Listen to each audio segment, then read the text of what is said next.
Well, Kamau, Leverock, obviously the Division 4 tournament did not go the way we would have wanted it to, but there was a lot of talk before the tournament got underway and you missing the first two games. In your words, explain what happened. I'm a player that takes his preparation very serious, obviously, before a tournament, especially when, there's a lot of hope on me to perform well in the tournament. And there's just a bit of a misunderstanding between me and a few players where I was bowling in training, and I was bowling quite big no balls, but I do that in training. I don't have any issues with no balls in games, and I explained to them that they don't need to really comment on it at the time because I was trying to work on something, and it just kept going. So obviously with me feeling a little bit of pressure and having to prepare and stuff in such a short time, I got a little bit heated and I lost my temper a bit. Obviously the media had a bit of embellishment on what actually happened. I didn't throw my helmet. I threw one glove after I came out the net. I didn't throw any shoes.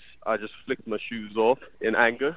I didn't throw them anywhere. They landed right next to me. I didn't throw my hat, and I kicked over a box of empty bottles. That's pretty much what happened. A lot of people have said a lot of things about me, about not wearing a Bermuda shirt ever again and stuff like that. But to them, I think they need to realize that the same passion that got me angry in training is the same passion that could win Bermuda games. And this is my first incident ever with a Bermuda tour. So I think that people should just let that be and let me get on with what I want to do with Bermuda cricket.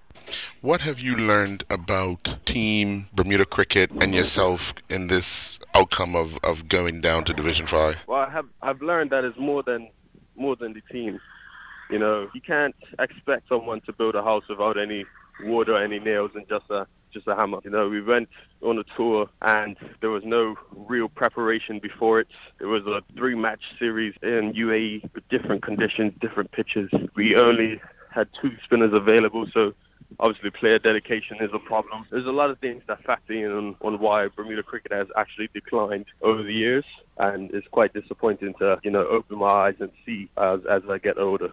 Is it your hope that players can sit down with the board, clubs, and government to sort of hash out what you guys have seen? Because you guys have been internationally and you've seen what the other countries have been able to do, but you haven't been able to do it on the local soil. So are you hoping that this all could come together in a meeting form so things could be hashed out? Well, one thing we do not have is player representation. We don't have a players' union, so players are not able to defend themselves.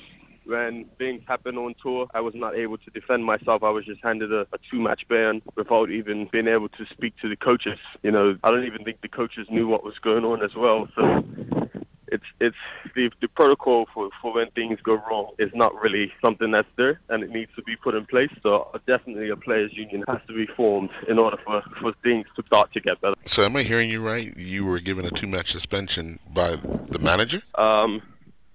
Yeah, so it's quite interesting. At first it didn't start as a 2-match ban, but it got to that point as he was emailing back and forth to, I think it was one of the representatives of the cricket board, whether it be Neil or the president. So, like I said, there was no real protocol to what happened.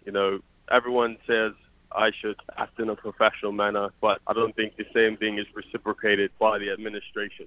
Okay, so where do we go from here? You're back in England now. Obviously, you got a season ahead of you. There's still, last year you excited everyone in county, you excited people in cup match, so where do you go from here? The only thing I'm doing is going to focus on playing for not second team, and that's about it. I've thought long and hard, and I've decided to not make myself available for any more Bermuda cricket tours, to focus on what I need to do in the UK. There is a possibility that I may come back this summer at some point to play a cup match maybe. I still haven't decided yet, but as of right now, I think I'm going to take a break from playing for Bermuda and focus on myself, because these tours have seemed to be more detrimental to my personal goals than it has helpful.